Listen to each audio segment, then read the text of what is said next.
Hello everyone, welcome to my channel one vision MBBS. तो इस video में हम पढ़ने वाले हैं इम्पोर्टेंट टॉपिक प्लांटर एपोन्यूरोसिस के बारे में। ओके, तो प्लांटर एपोन्यूरोसिस है हमारा सोल ऑफ फुट का पार्ट है। ओके, अब देखते हैं प्लांटर एपोन्यूरोसिस होता कैसा है। ओके, तो the deep fascia covering the sole is thick in the centre and thin at side.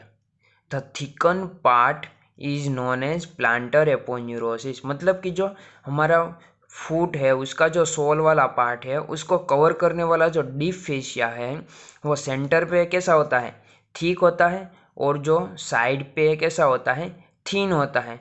तो जो सेंट्रल थिकन पार्ट है उसे हम क्या कहेंगे, प्लांटर एपोन्यूरोसिस। तो चलिए यहाँ पे देखिए, ये डायग्राम है हमारा सोल ऑफ फुट का। ओके, तो देखिए ये हमारा डीप फेशिया वाला पार्ट है पूरा का पूरा। ओके, तो देखिए ये हमारा डीप फेशिया वाला पार्ट है। तो ये देखिए ये जो ग्रीन पेन वाला है वो क्या है, थिनर पार्ट है। ओके, थिनर पार्ट है दोनों साइड पे आने वाला, और ये हमारा सेंट्रल थिक पार्ट है। तो जो ये सेंट्रल थिक पार्ट है उसे हम क्या कहेंगे, प्लांटर एपोन्यूरोसिस कहेंगे। ओके, तो जो प्लांटर एपोन्यूरोसिस है वो क्या है, it is represents a distal part of plantaris. मतलब कि हमारी बॉडी का जब बहुत ज़्यादा इवोल्यूशन नहीं हुआ था तो क्या था, जो प्लांटर एपोन्यूरोसिस है वो किसका पार्ट था, प्लांटारिस मसल का। ओके, लेकिन जैसे जैसे इवोल्यूशन होने लगा तो हमारी बॉडी में क्या हुआ, हील है वो बढ़ने लगी। ओके, मतलब कि हिल वाला पार्ट क्या होगा, बड़ा हो गया, और हिल वाला पार्ट बड़ा होने से क्या होता है,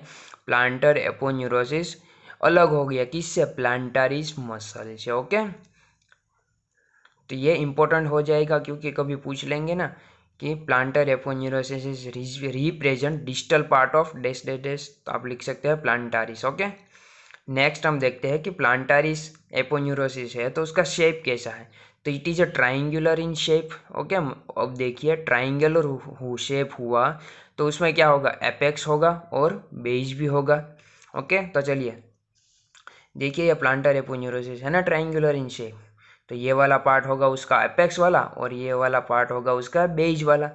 तो एपेक्स इज प्रोक्सिमल है। ओके, तो जो प्रोक्सिमल पार्ट है उसे हम एपेक्स कहेंगे और जो डिस्टल पार्ट है हम उसे बेस कहेंगे। ओके, जो ये एपेक्स वाला पार्ट है इसका भी दो जगह पे अटैचमेंट होगा। ओके, एक बेस वाला पार्ट से और एक एपेक्स वाले पार्ट से।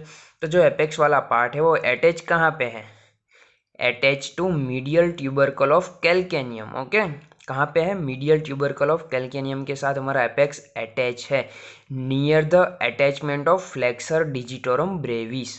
ओके, मतलब कि जो यहाँ पे भी जो मीडियल ट्यूबरकल ऑफ कैल्केनियम है वहीं पे फ्लेक्सर डिजिटोरम ब्रेविस का भी अटैचमेंट होगा, उसके बिल्कुल नियर ही एपेक्स ऑफ प्लांटर एपोन्यूरोसिस का क्या होगा, अटैच होगा। Okay, then base digital part है, और वो जो बेस है वो किस एक दो तीन चार और पांच प्रोसेस में डिवाइड होता है। कहाँ पे, near the head of metatarsal. मतलब कि ये डिवाइडेशन हुआ तो यहाँ पे मेटाटार्सल का हेड होगा। ओके, तो ये हो गया बेस का अटैचमेंट। ओके, नेक्स्ट देखिए कि जो ये प्रोसेसेस है डिफरेंट डिफरेंट उसके बीच में क्या है, ये है हमारा इंटरवल। तो इंटरवल में से क्या पास होता है, तो इंटरवल में से पास होती है हमारी digital nerves and vessels. Okay, तो चलिए देखिए ये है हमारी डिजिटल नर्व्स एंड वेसल्स, ये भी यहाँ पे मैंने लिख दिया है।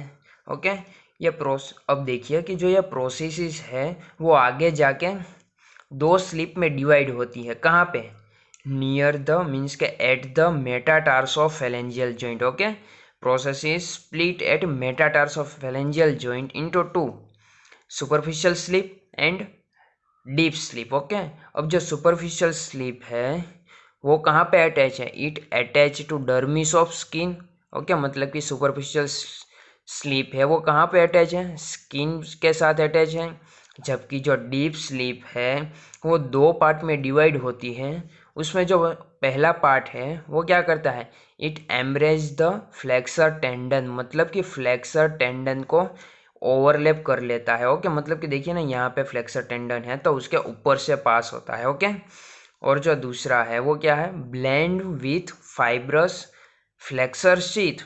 And deep transverse metatarsal ligament. Okay, मतलब कि जो ये दूसरा पार्ट है हमारे डीप स्लीप का, वो किसके साथ लाइज करता है, फ्लेक्सर शीथ के साथ और डीप ट्रांसवर्स मेटाटार्सल लिगामेंट। तो देखिए ना, ये है हमारा, देखिए ये जो ये ग्रीन वाली से मैंने लाइन बनाई है, ये क्या है हमारा डीप ट्रांसवर्स मेटाटार्सल लिगामेंट, और ये है हमारी flexor sheath which blend with deep sleep of plantar aponeurosis. Okay, अब देखिए कि जो ये मार्जिन्स है, देखिए यहाँ पे मैंने लिखा है from margin lateral and medial vertical intermuscular septa.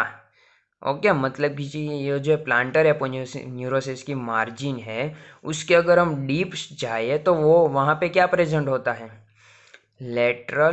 Medial and lateral vertical intermuscular septa. तो ये है हमारा वर्टिकल इंटरमस्कुलर सेप्टा। ओके, और जो ये lateral and medial intervertebral septa है, उसी की वजह से जो प्लांटर एपोन्यूरोसिस है वो हमारी जो सोल ऑफ फुट है उसको 3 कंपार्टमेंट में डिवाइड करता है। ओके, कौन कौन सा, लेटरल, जो इस प्लांटर एपोन्यूरोसिस के लेटरल होगा वो लेटरल कंपार्टमेंट, नीचे होगा वो इंटरमीडिएट कंपार्टमेंट, और जो ये उसके मीडियल होगा वो उसका होगा मीडियल कंपार्टमेंट। ओके, और जो ये वर्टिकल इंटरमस्कुलर सेप्टा प्रेजेंट है यहाँ पे, उसमें से क्या अराइज होता है, उसमें से अराइज होता है थिनर ट्रांसवर्स सेप्टा, जो हमारे सोलो फुट की मसल को 4 लेयर में डिवाइड करता है। ओके, मतलब कि देखिए ना, मैं पूरी बात बता देता हूँ कि जो ये